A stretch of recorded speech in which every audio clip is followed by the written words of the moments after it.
नमस्कार दोस्तों, स्वागत है आप सभी का आपके अपने YouTube channel Krishna study SP में। दोस्तों, आज के इस वीडियो में हम बात करेंगे मनोविज्ञान के 1000 मोस्ट इम्पोर्टेंट क्वेश्चन। दोस्तों, रीट परीक्षा में इससे बार एक भी क्वेश्चन नहीं जाने वाला है।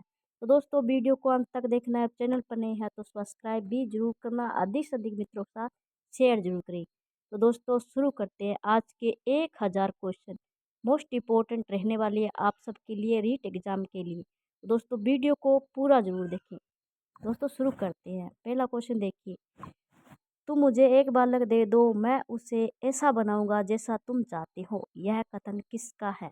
तो दोस्तों, ये है जेबी वाटसन का। इंपॉर्टेंट क्वेश्चन है। अगला देखिए। किशोरावस्था को तूफानी अवस्था किसने कहा? दोस्तों, किशोरावस्था को तूफानी अवस्था कहा था स्टेने हॉल ने। टोली की अवस्था और तूफानी अवस्था कहा जाता है किशोरावस्था की अवस्था को। दोस्तों, ये होती है 12 से 18 वर्ष की अवस्था मानी जाती है। इसमें इसे तूफानी अवस्था स्टेन हॉल ने कहा था। अगला देखिए। किशोरावस्था शेषावस्था की पुनरावृत्ति है किसका कथन है? दोस्तों, यह है रोस का। क्वेश्चन नंबर 4 देखिए। गेसाल्टवाद के स्थापक थे बार्दिमर। दूध के दांतों की संख्या होती है 20। उत्तर प्रदेश वैश्विक शिक्षा परियोजना कब से प्रभावी है? 5 अक्टूबर 1981 से। मनुष्य को जो कुछ भी बनना होता है वह 4-5 वर्षों में बन जाता है। ये कहा था फायरड ने। इंपॉर्टेंट क्वेश्चन है, ध्यान से देखना। नेक्स्ट क्वेश्चन देखिए। जीवन के प्रथम 2 वर्षों में बालक अपने भावी जीवन का शिलान्यास करता है। किसने कहा था? स्टेंग ने। किस अवस्था को मानव जीवन का सर्वश्रेष्ठ समय कहा गया है? तो बाल्यावस्था को कहा जाता है। बाल्यावस्था जीवन का अनोखा काल है। किसका कथन है? कोल एंड बुश का। नेक्स्ट देखिए। बालक के हाथ पैर और नेत्र उसके प्रारंभिक शिक्षक होती है। कथन है यह किसका है? रूसो का।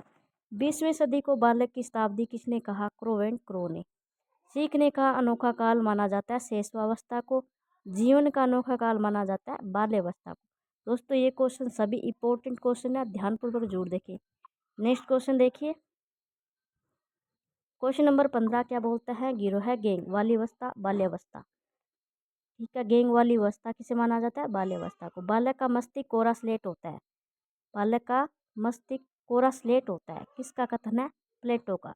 दोस्तों क्वेश्चन देखिए। अधिगम मनोविज्ञान के जनक है। दोस्तों, अधिगम मनोविज्ञान के एविंग हॉर्स है। आधुनिक मनोविज्ञान के विलियम जेम्स, प्रयोगात्मक मनोविज्ञान के विलियम वुंट माने जाते हैं। शिक्षा एक त्रिध्रुवीय प्रक्रिया है। ये किसने कहा था? तो जॉन डीवी ने कहा था। शिक्षा एक द्विध्रुवीय प्रक्रिया है। यह किसने कहा था? तो जॉन एडम्स।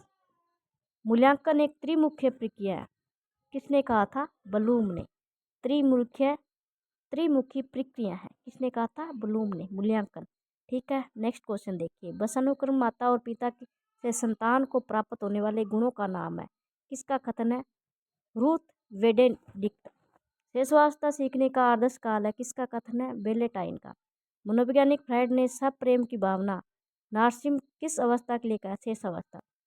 बुद्धि और विकास के 2 प्रमुख तत्व क्या है? वंशानुकरण और वातावरण। वाटसन के अनुसार मूल स्वयं कौन कौन से है? भय, क्रोध और प्रेम।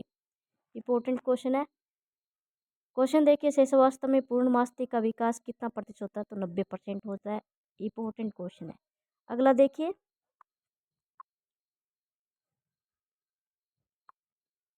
क्वेश्चन है 3 से 6 वर्ष की अवस्था में बालक अर्ध संपन्न की अवस्था में रहता है। किसका कथन है? थॉर्नडाइक का।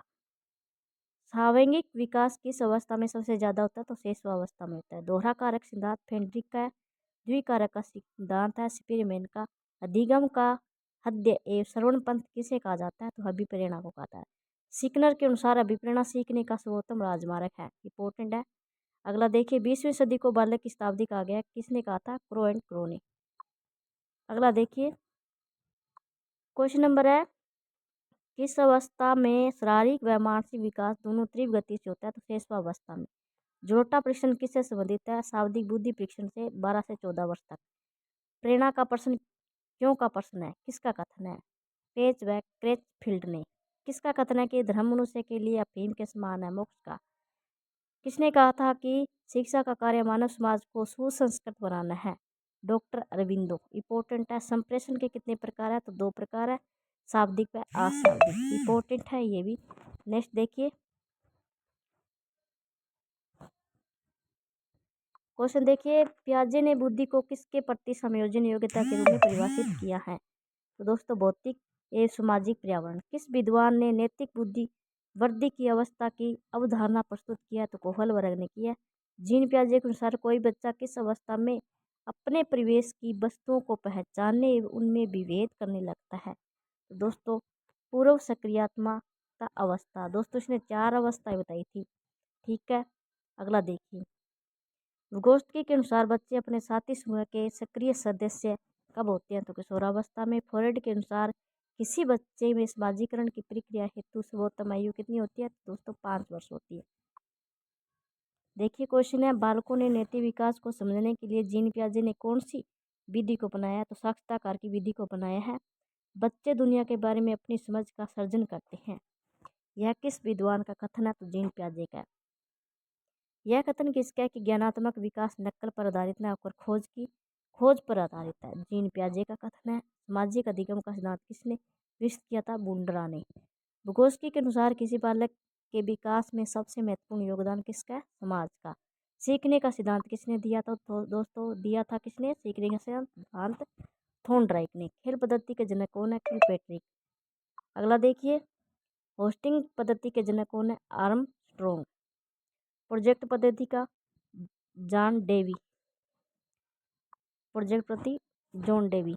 अस्थायी मानव दांत कितने होते हैं? 20 होते हैं। शिशु के मस्तिष्क का वजन कितना है? तो 350 ग्राम होता है। मनुष्य के मस्तिष्क का वजन कितना है? तो 1400 ग्राम होता है। सभी इंपॉर्टेंट क्वेश्चन है। जीन पियाजे ने जिनेवा में किसकी स्थापना की? लैबोरेटरी स्कूल की स्थापना की, जिसमें उन्होंने मनोविज्ञान के कई प्रयोग किए थे। अगला देखिए, जीन पियाजे द्वारा रचित पुस्तक का नाम क्या है? The language and thought of child. Important है। अगला क्वेश्चन देखिए, जीन पियाजे ने संज्ञानात्मक विकास को ध्यान में रखते हुए बालक की कितनी अवस्था बताई है? 4 अवस्थाएं बताई है। कौन कौन सी अवस्था है? 4 अवस्था देख लीजिए। स्वेदी गत्यात्मक अवस्था जन्म से 2 वर्ष तक। पूर्व सक्रियात्मकता अवस्था 2 से 7 वर्ष। ठोस मूर्त सक्रियात्मकता अवस्था है 7 से 11 वर्ष। औपचारिक सक्रियात्मकता अवस्था है 11 से 18 वर्ष। इंपॉर्टेंट है। अगला देखिए, बच्चों में बौद्धिक विकास की 4 विशिष्ट अवस्थाओं की पहचान कीजिए। पहचान किसने की थी? तो पियाजे ने। विकास कभी न समाप्त होने वाली प्रक्रिया है। यह किसका है? निरंतरता का सिद्धांत है। प्राथमिक स्तर पर एक शिक्षक में निम्न में से किसे सबसे महत्वपूर्ण विशेषता मानी? दृढ़ और दृढ़ता। उत्तर वाली अवस्था में बालक भौतिक वस्तुओं के किस आवश्यक तत्व परिवर्तन समझे? द्रव्यमान, संख्या और क्षेत्र। दूसरे वर्ष में अंत तक शिशु का शब्द भंडार हो जाता है, तो 100 शब्द। अगला देखिए, श्रम तथा गर्व जैसी भावना का विकास किस अवस्था में होता है? बाल्यावस्था में। मैकडूगल के अनुसार मूल प्रवृत्ति जिज्ञासा का संबंध का कौन सा संवेग है? आश्चर्य का। बाल्यावस्था होती है 12 वर्ष तक। अगला देखिए, शारीरिक विकास का क्षेत्र है स्नायु मंडल। विवेचना रहित विचार की अवस्था मानी जाती है 4 से 7 वर्ष। प्राय बालक चलना किस वर्ष में सीख लेता है? लगभग 1.5 वर्ष में। शैक्षिक दृष्टि से बाल विकास की अवस्था है किशोरावस्था, बाल्यावस्था और शेषावस्था। बालक ने सर्वप्रथम भय, क्रोध तथा प्रेम के संवेग विकसित किए। यह कथन किसका है? वॉटसन का है। प्रथम बाल निर्देशन किसके केंद्र किसके द्वारा खोला गया? William Haley. किसकी क्रियाशीलता का संबंध मनुष्य की पाचन क्रिया से होता है? अभिवृक्क ग्रंथि। वातावरण वह बाहरी शक्ति है जो हमें प्रभावित करती है। किसने कहा था? रोस ने कहा था। बुद्धि प्रशिक्षण निर्माण के जन्मदाता है अल्फ्रेड बिनी। ब्रिजेश के अनुसार उत्तेजना भाग है संवेगात्मक का। तर्क, जिज्ञासा तथा निरीक्षण शक्ति का विकास होता है 11 वर्ष की आयु पर। निम्न में से कौन सा वंशानुक्रम का नियम नहीं है? तो अभिप्रेरणा। एक कारक सिद्धांत को और किस नाम से जाना जाता है? दोस्तों ये जाना जाता है राजकीय सिद्धांत। ध्यान में रखना, एक कारक सिद्धांत को किस नाम से जाना जाता है? राजकीय सिद्धांत। बुद्धि का सबसे पुराना सिद्धांत कौन सा है? सबसे पुराना सिद्धांत है एक कारक का। अगला देखिए, बुद्धि का द्विकारक कारक सिद्धांत किसने दिया था? स्पीयरमैन ने दिया था। स्पीयरमैन कहाँ के निवासी थे? फ्रांस के। स्पीयरमैन पहले किस विषय के प्रोफेसर थे? सांख्यिकी थे, बाद में क्या बने, मनोविज्ञान के। स्पीयरमैन ने बुद्धि का संबंध किससे बताया? बुद्धि का संबंध चिंतन से बताया। ध्यान में रखना, चिंतन से स्पीयरमैन ने बुद्धि का संबंध बताया है। बालकों के भाषी विकास का क्रम क्या है? तो दोस्तों बालकों का भाषी विकास का क्रम है रुदन व कर्दन, बबलाना, हाव भाव। ठीक है। बालक किस उम्र में वाक्यों द्वारा अपनी बात कह पाता है? दोस्तों 5 वर्ष। नेक्स्ट देखिए, बालक सबसे पहले क्या बोलता है? व्यंजन। सबसे पहले माँ शब्द बोलता है। अगला देखिए, बालक सबसे पहले किस भाषा को पहचानता है? अपनी माँ की आवाज़ को पहचानता है, इसे क्या कहता है? मातृभाषा। कहाँ पर बालक समाजीकरण के नियम स्वयं सीखता है? खेल के मैदान में। आपस में सहयोग करना, अपने क्रोध पर संयम करना, त्याग करना जैसे। ठीक है। बालक में नकारात्मक सोच कौन सी अवस्था में उत्पन्न होती है? किशोरावस्था में। क्षेत्र सिद्धांत किस विद्वान ने दिया? इंपॉर्टेंट क्वेश्चन है। कट लेविन ने दिया था। Cut Lewin. कट लेविन कहाँ के निवासी थे? जर्मनी के। गिसाटवादी क्या है? जर्मनी के विद्वानों का समूह है जिसमें कोहलर, कोफा, बर्दीमर और कौन था शामिल थे। कट लेविन किस संप्रदाय के समर्थक थे? तो संज्ञानवादी के। क्षेत्र सिद्धांत को किस नाम से जाना जाता है? तो संज्ञानात्मक क्षेत्र सिद्धांत, स्थान मनोविज्ञान, बाल दिशा मनोविज्ञान, ये सभी किस नाम से जाने जाते हैं? क्षेत्र सिद्धांत के। कट लेविन के क्षेत्र सिद्धांत का अर्थ क्या है? इंपॉर्टेंट है, जीवन के विभिन्न क्षेत्रों से है, जैसे कि शिक्षा का क्षेत्र, स्वास्थ्य का क्षेत्र। अधिगम का श्रेणी क्रम सिद्धांत किसने दिया था? तो गेने ने दिया था। याद रखना, रॉबर्ट गेने। रॉबर्ट गेने किस संप्रदाय के समर्थक थे? तो संज्ञानवादी। अगला देखिए, शिशु के मस्तिष्क का वजन कितना होता है? 350 ग्राम। वयस्क व्यक्ति के मस्तिष्क का वजन 1400 ग्राम होता है। 2 बार आने वाले दांतों की संख्या होती है 20। मनुष्य एक सामाजिक प्राणी है, यह कथन किसका है? अरस्तु का। बालक में समाजीकरण का प्रारंभ किस अवस्था में होता है? तो शैशव अवस्था में होता है। दोस्तों अभी तक आपने चैनल को सब्सक्राइब नहीं किया तो जरूर करें। अगला क्वेश्चन देखिए, बालक की ग्रह की अवस्था किस अवस्था को कहा गया? बाल्यावस्था को। बालक में नकारात्मक सोच किस अवस्था में उत्पन्न होती है? तो किशोरावस्था में होती है। सामाजिक अधिगम का सिद्धांत किसने दिया था? वाल्टर व बंडूरा ने दिया था। सामाजिक विकास का सिद्धांत किसने दिया था? इरिक्सन ने दिया था। वर्तमान में विद्यालय जाने की उम्र क्या है? 3 वर्ष है। औपचारिक शिक्षा प्रारंभ होने की उम्र क्या है? 6 वर्ष। श्रम की अवस्था बाल्यावस्था। अनुकरण की अवस्था शेषावस्था। सप्रेम की भावना किस अवस्था में होती है? शेषावस्था। सामाजिकता को मापने की विधि सोशियोमेट्री। वाइनलैंड सोशियोमेट्री स्केल का निर्माण किसने किया था? एडलर ने। 1 वर्ष में बालक का वजन जन्म के समय का हो जाता है 3 गुना हो जाता है। 6 माह में बालक का वजन जन्म के समय से हो जाता है 2 गुना। जन्म के समय बालक की लंबाई कितनी होती है? 20 इंच। बच्चों को सबसे पहले भाषा का ज्ञान कहाँ से होता है? अपने परिवार से। 6वीं कक्षा में पढ़ने वाले बालक का शब्द भंडार लगभग कितना होता है? 50,000 शब्दों तक। 10वीं कक्षा में पढ़ने वाले बालक का शब्द भंडार कितना होता है? 80,000 शब्दों। लड़का एवं लड़कियों में किसका शब्द भंडार अधिक होता है? लड़कियों का शब्द भंडार सबसे अधिक होता है। भाषा को सीखने के साधन कौन कौन से है? भाषा को सीखने के साधन निम्न है। अनुकरण के द्वारा, दोहराकर, खेल खेल विधि द्वारा, कहानी सुनकर, वार्तालाप द्वारा, प्रश्नोत्तर विधि, यह सब है भाषा के सीखने का साधन। अगला देखिए, लड़कियों से केतों द्वारा बात करना किस उम्र में सीखती है? 6 वर्ष की उम्र तक सीख जाती है। भाषा विकास को प्रभावित करने वाले कारक कौन से हैं? भाषा विकास को प्रभावित करने वाले लिंग, बुद्धि, स्वास्थ्य, जनसंचार, जन समय, सामाजिक, आर्थिक, पारिवारिक संबंध, विद्यालय, आस पड़ोस के वातावरण, ये सभी क्या करते हैं? भाषा को प्रभावित करते हैं।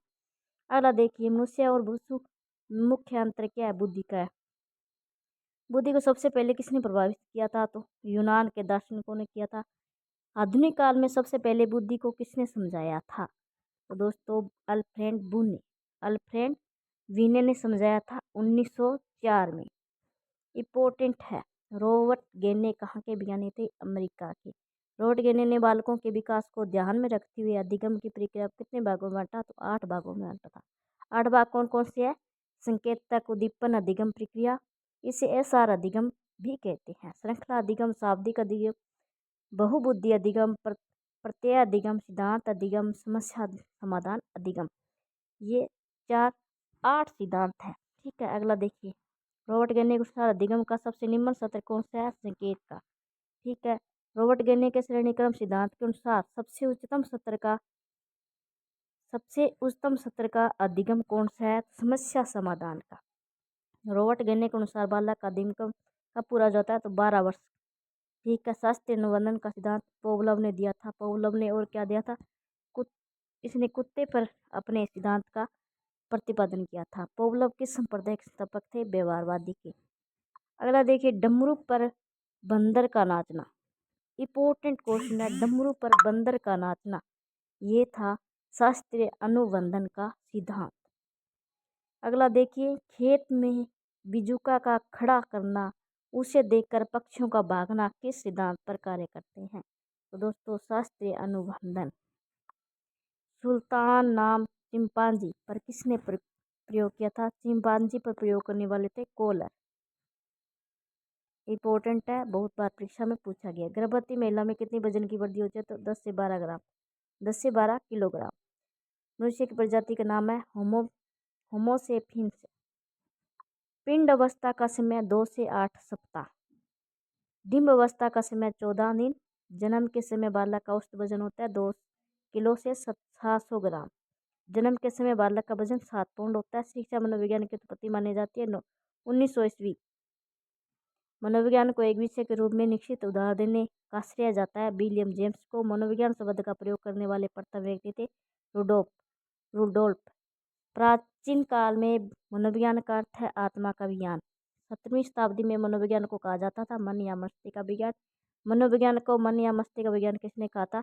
पोम्पोनोजी ने। 18वीं शताब्दी में मनोविज्ञान को कहा जाता था चेतना का विज्ञान। 18वीं शताब्दी में चेतना का विज्ञान कहा जाता था। 20वीं शताब्दी में कहा जाता था व्यवहार का विज्ञान। व्यवहार का जनक है वॉटसन। शिक्षा का अधिकार 2009 में बना। अगला देखिए, शिक्षा मनोविज्ञान की पहली पुस्तक लिखी थी थॉर्नडाइक ने 1903 में। नेक्स्ट देखिए, शिक्षा अधिनियम था 2010 में। ठीक है। नेक्स्ट क्वेश्चन देखिए, शिक्षा का अधिकार 2009 में और शिक्षा अधिनियम 2010 में। ध्यान में रखना, शिक्षा का अनिवार्य एवं निःशुल्क शिक्षा का अधिनियम लागू किया गया था तो 1:40। अगला देखिए, मानसिक आयु में माध्यम से बुद्धि को परिभाषित किसने किया था? अल्फ्रेड बिने। इन्होंने बताया कि बुद्धि 2 प्रकार की होती है, मानसिक और वास्तविक। अल्फ्रेड बिने किस देश के निवासी थे? फ्रांस के। अल्फ्रेड बिने किस विषय के प्रोफेसर थे? पहले थे सांख्यिकी के, फिर बाद में बने मनोविज्ञान के। 2 विषय के प्रोफेसर रह चुके हैं। बुद्धि का एक कारक सिद्धांत किसने दिया? तो अल्फ्रेड बिने ने। उसके सहयोगी ने सटन, टर्मर, साइमन, ये 3 इनके सहयोगी थे। ध्यान में रखना, बुद्धि के 2 कारक सिद्धांत किसने दिया? स्पीयरमैन ने। बुद्धि के 2 कारक सिद्धांत कौन कौन से है? बुद्धि के 2 कारक है जी कारक का सिद्धांत और एस कारक का सिद्धांत। ध्यान में रखना, जी और एस।